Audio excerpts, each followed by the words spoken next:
ফিলিস্তিনের গাজায় ২০২৩ সালের ৭ অক্টোবর হামলা শুরুর পর ৬০০ দিন পেরিয়ে গেলেও আজও নেই কোনো সমাধান। প্রতিদিন মৃত্যু বাড়ছেই। গাজায় ইসরায়েলি হামলায় একদিনে আরও ৮১ ফিলিস্তিনি নিহত হয়েছে। এ নিয়ে ৬০০ দিনে সেখানে মৃত্যু ৫৪,০০০ ছাড়ালো। সেই হিসেবে প্রতিদিন গড়ে গাজায় প্রাণ যাচ্ছে ৯০ জনের। আহত ছাড়িয়েছে ১,২৩,০০০। এই ঈদে জামা জুতো অ্যাকসেসরিজের ডিসকাউন্ট।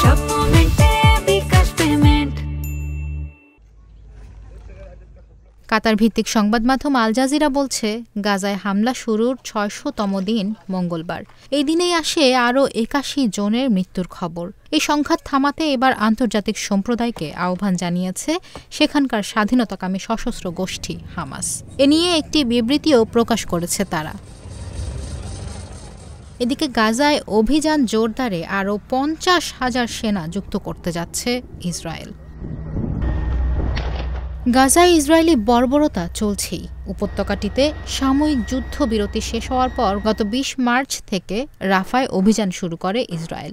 সোমবার সেই অভিযান শেষ করে ইসরায়েলি প্রতিরক্ষা বাহিনী IDF। মঙ্গলবার থেকে খান ইউনিস ও এর আশেপাশের এলাকাগুলোতে অভিযান জোরদার করেছে তারা।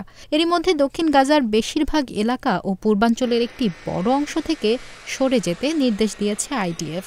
সেখানে নজিরবিহীন হামলার জন্য প্রস্তুতি নিচ্ছে তারা।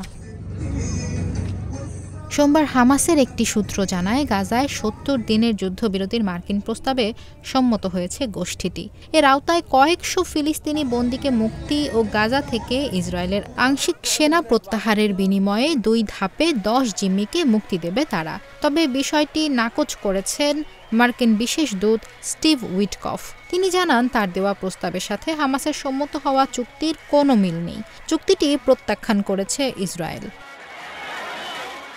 এদিকে গাজায় চলমান সামরিক অভিযানে আরও ৫০,০০০ রিজার্ভ সেনা যুক্ত করতে যাচ্ছে নেতানিয়াহু সরকার। ফলে ইসরায়েলের রিজার্ভ বাহিনীর সংখ্যা বেড়ে দাঁড়াবে ৪,৫০,০০০।